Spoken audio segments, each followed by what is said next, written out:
حضرت عائشہ صدیقہ رضی اللہ تعالیٰ عنہ فرماتی ہیں، ایک عورت تھی اور اسے نبی پاک صلی اللہ تعالیٰ علیہ وسلم نے وہ کلمہ پڑھ کے مسلمان ہوئی، مدینہ طیبہ آ گئی تو حضور نے مسجد نبوی شریف میں اس کے لیے مکان، ایک سادہ سا کمرہ ساتھ مسجد کے بنوا دیا، وہیں رہنے لگی۔ اکثر وہ سیدہ طیبہ کے پاس آتی تو حضرت عائشہ صدیقہ رضی اللہ تعالیٰ عنہ فرماتی ہیں وہ بڑی باتیں سناتی اور آخر میں کہتی وہ ہار والا دن بھی بڑا عجیب دن تھا اور میرے رب کی قدرتوں کا دن تھا، وہ بھی بڑا عجیب دن تھا۔ سیدہ عائشہ صدیقہ رضی اللہ تعالیٰ عنہ ایک دن فرمانے لگی کہ تو ہار والے دن کا بڑا ذکر کرتی ہے، وہ کیا دن تھا؟ تو خاتون کہنے لگی اماں جی وہ دن تھا جب میرے رب پر بھروسہ اور مضبوط ہو گیا، جس دن میرا اپنے رب پر توکل اور بڑھا، میرے ایمان میں یقین میں اور پختگی آئی۔ کہنے لگی میں ایک گھر کی کنیز تھی، نوکرانی تھی،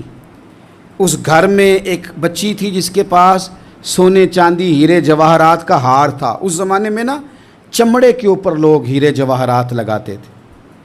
کئی دفعہ سرخ رنگ کے چمڑے پہ لگائے جاتے تھے، وہ بچی پہنتی تھی تو کہتی ہیں وہ بچی کے اس نے اتار کے رکھا یا اس سے گرا وہ ہار تو چیل اسے اٹھا کے لے گئی گوشت سمجھ کے اور میرے سامنے اٹھا کے لے گئی۔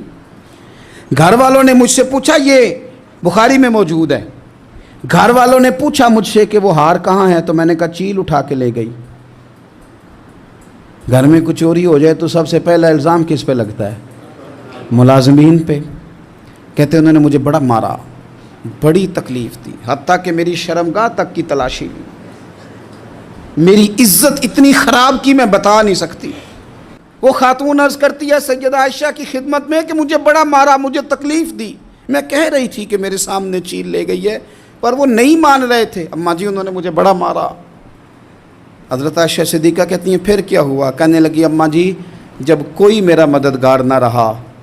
مجھے تکلیف دے رہے تھے، رسوا کر رہے تھے، تو میں نے اپنے رب سے مدد چاہی، میرے رب کی طرف میں نے توجہ کی، میں نے کہا مالک اب تو ہی میرا مددگار ہے۔ کہتی ہے وہ مجھے مار رہے تھے تو وہ چیل جو ہار لے گئی تھی وہی لے کے واپس آ گئی اور ہمارے سروں کے قریب لا کے اس نے جب اس ہار کو پھینکا وہ مجھے چھوڑ کے سائیڈ پہ ہوئے، وہ میری بے گناہی جان گئے، لیکن آپ کو بتاؤں اس دن سے میرا اپنے رب پر یقین اور بڑھ گیا۔ مجھے سمجھ آ گئی کہ جب انسان پورا ٹوٹ جاتا ہے اور جب کوئی چاروں جانب اس کا مددگار نہیں ہوتا تو رب تو ہوتا ہے نا، اللہ تو اس کا مددگار ہوتا ہے نا، وہ تو پھر اپنے اس بندے کی مدد کرتا ہے نا، پھر وہ تو توانائی دیتا ہے نا، وہ تنہا نہیں چھوڑتا۔